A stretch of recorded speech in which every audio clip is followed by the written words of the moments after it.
There's a really interesting video that went viral recently, and it's called 8 Charts That Will Change the Way You See Dating. So we're going to break this down, and you guys might learn some really interesting shit. Let's see how true this is. This is a chart showing how men perceive women's attractiveness. Looks pretty normal. Men tend to perceive women's attractiveness on a standard bell curve. On the scale of 1 to 5, the average is 2.83, with the most common rating being 3. I think one really important thing to talk about this is that what one guy sees as a 3 might be something another guy sees as a 4 or 5. So this is a 1 out of 5 scale. I remember when basically I was a frustrated 18-year-old virgin, and for me, basically every girl was like 3+, right? When you're kind of young and inexperienced. But now it's a lot rarer for me to see a girl who's like 3, 4+, right? Again, remember this is 1 through 10. And that's just because the older you get, the more options you have, the more experience you have, the more pickier you become. And again, what is a 3 to one guy might be a 1 to another guy. 8% are above the 4 and 17% below a 2. All pretty normal.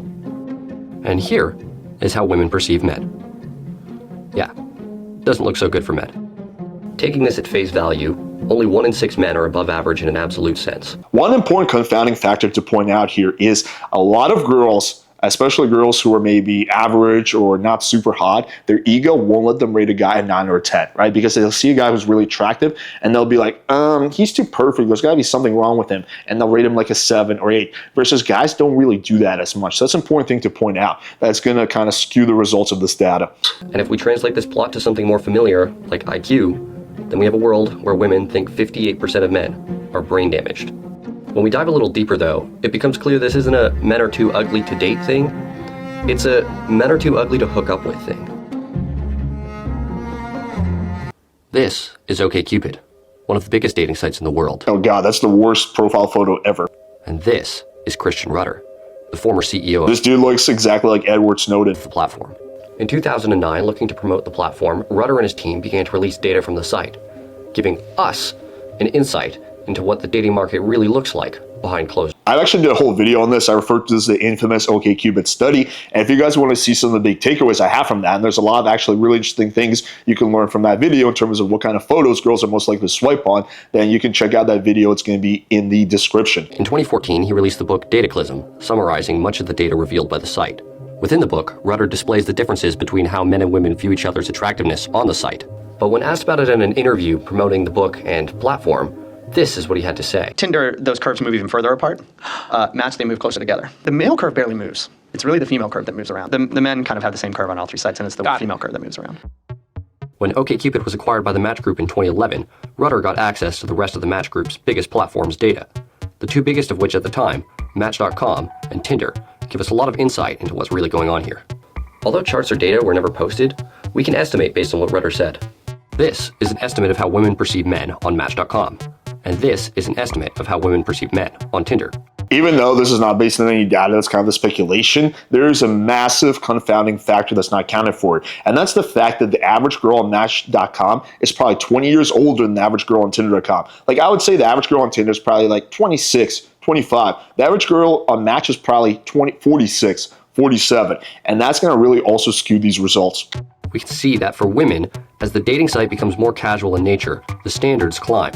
Although people like to push the narrative that women are delusional and have too high standards. Also, another important thing to point out is that there's not going to be that many chads on Match.com, right? Because they probably don't even know about it. This is a website that only people over 35, 40 years old generally use, right? So it's going to be a lot less competitive on Match.com. That's also another important confounding factor. The data seems to say the relatively high standards are only for casual intimacy, which when you consider the additional risks women take on with intimacy, the relatively high standards seem reasonable. So this is partially correct. I do think women are going to be a little more picky when it comes to casual than it comes for long-term relationship, right? When they're going to more consider other factors. However, here's, I think, a much better way of viewing it that's based in reality, is that for women, when it comes to casual sex, it's largely a threshold thing. So you're either above her threshold, right? And when it comes to dating apps, she's going to swipe right on you. But you don't get super massive amounts of points for being significantly above her threshold, right? Of course, there's going to be a correlation there. But let's say a girl matches with 2 guys. One of them is a 6, which is right above her threshold. Another guy is an 8 or 9, right? it may seem like the 8 or 9 is going to win every single time. However, the big thing that's going to happen is that it's also going to be based on how the guy is going to be able to make the girl feel and whether he's going to move things forward. So let's say that 6 is really funny, really witty, really charming, and he's on the ball, he moves things forward and makes it happen. He's going to be the one that hooks up with the girl, not the 8. So again, it's important to keep in mind this is largely a threshold thing. And if you focus on looks maxing, I'm talking about getting your haircut, your beard on point, good fashion, getting in good shape. Most of the time, you're going to be above at least certain girls' looks threshold, right? You're still going to have a lot of options. Just important to basically get yourself to the point where you're above the looks threshold. Essentially, women are thinking, if I'm going to take the risk of a casual hookup, you better be attractive. The next question is then, what makes someone attractive? To answer this question, I'd like to bring forward a study from 2016, looking at what women look for in a speed dating context. The study started by giving women a list of 6 traits and asking them to assign points to each trait based on how important it was to them. The average distribution of points the women provided looked like this.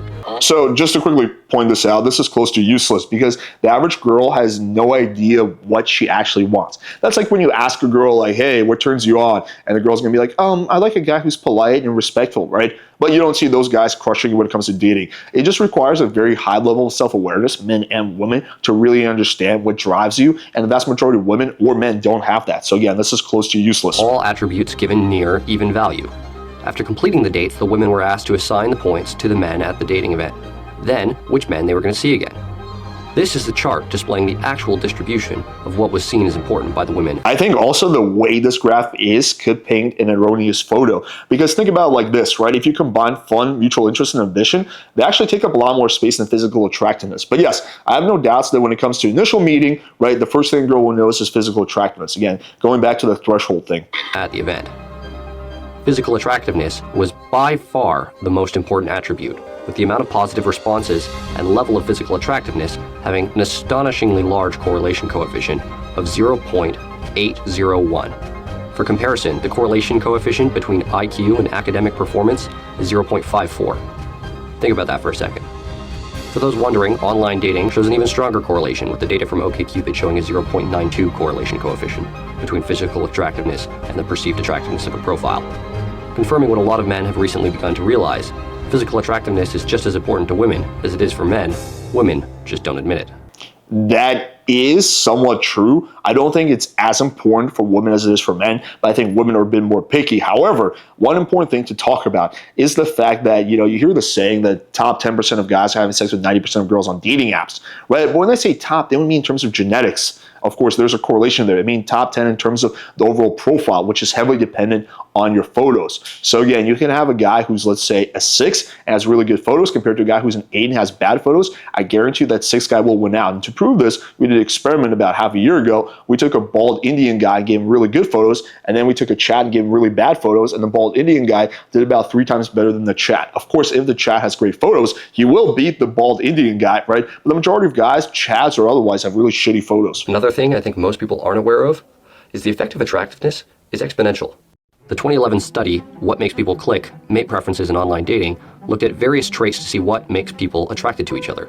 The study separated the 22,000 participants' facial attractiveness into deciles of attractiveness, with the top 10% getting separated into 2 groups, giving the top 5% their own group. To no one's surprise, the study found attractive people were significantly more likely to receive messages and match requests, but the distribution was eye-opening. We see a steady climb in matches and messages as participants get more attractive, until we get to the top 5%.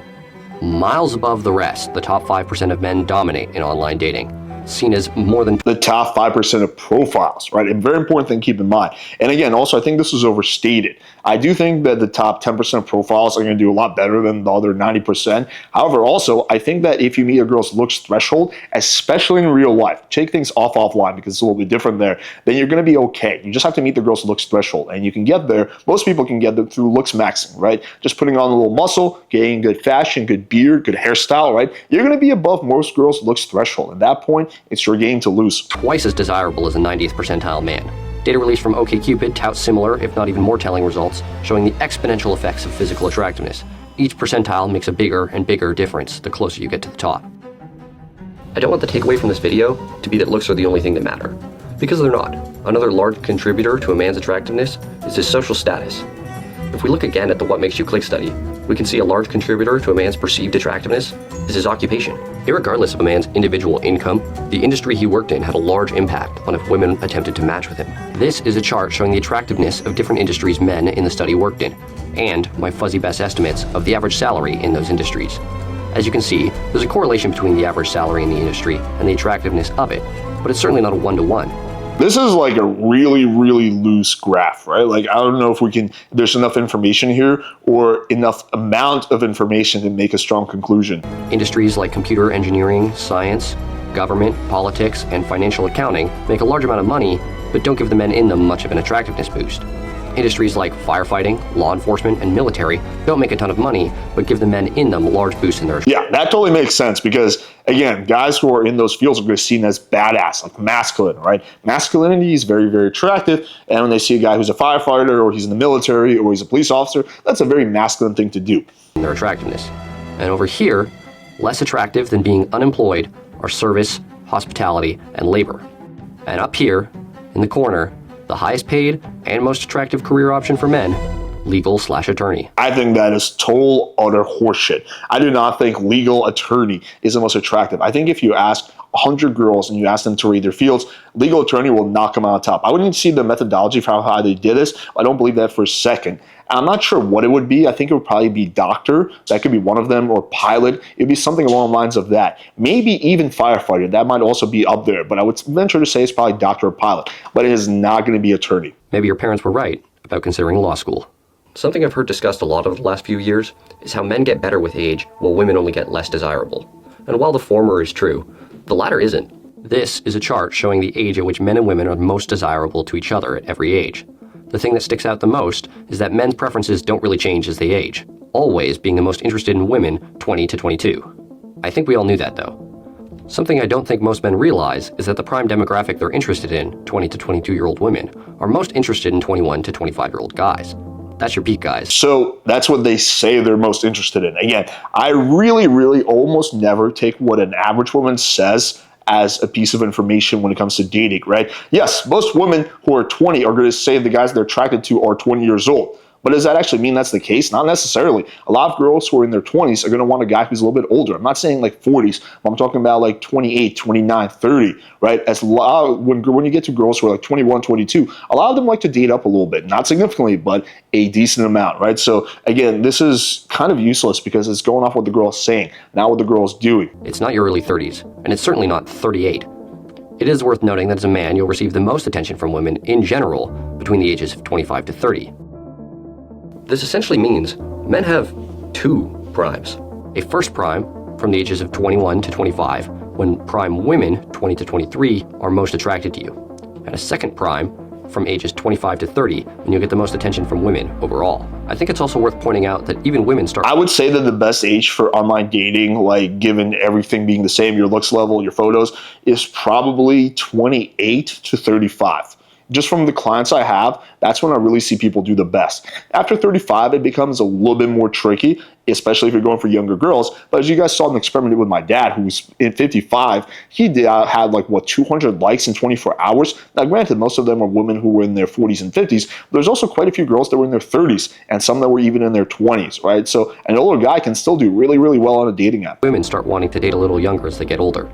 Dating truly is a younger man's game. And despite men seeming to age better in women's eyes than women do in men's eyes, Father Time continues to stay undefeated. Now, there's one more thing in the What Makes You Click study I want to show you. When reading through the study, I found this.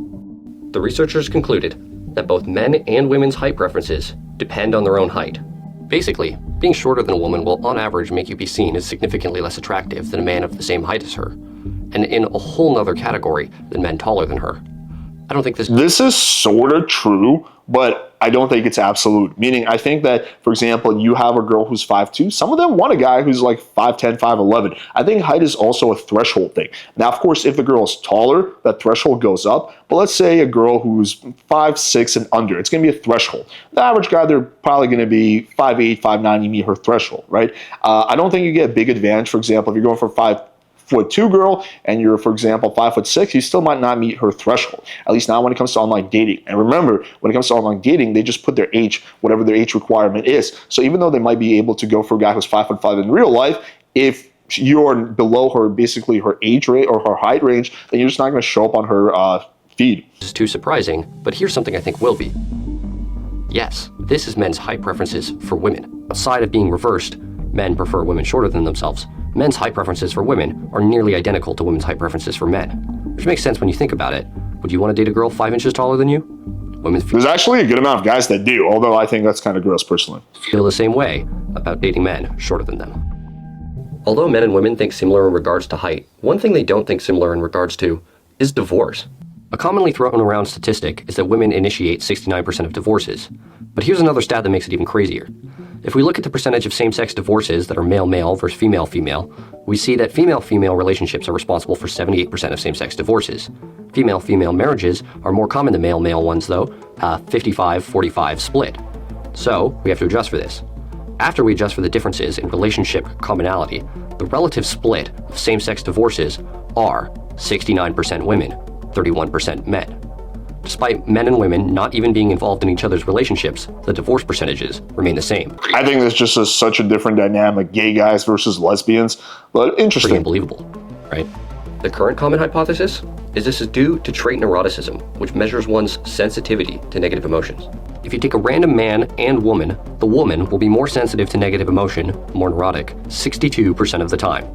This is why women are commonly seen as more emotional and volatile, both sub-characteristics of neuroticism. What this means for divorce, though, is that in 62% of relationships, the woman will feel the problems in the relationship more than the man will, which explains a large portion of this seemingly astonishing statistic. I think there's different explanations that are more important. I think a lot of it comes down to the fact that since women have more options, they're going to screen a little bit better, on average, there's many exceptions to this, than the guy. I think a lot of guys just settle for the first girl that's willing to fuck them and they wind up dating her, or at least that's a good amount of guys who haven't really had that much experience with women. Versus women, there's a bunch of guys who are trying to fuck them, even if they're relatively unattractive. So they're probably going to screen a little bit better. I think that's also a key factor. Statistic.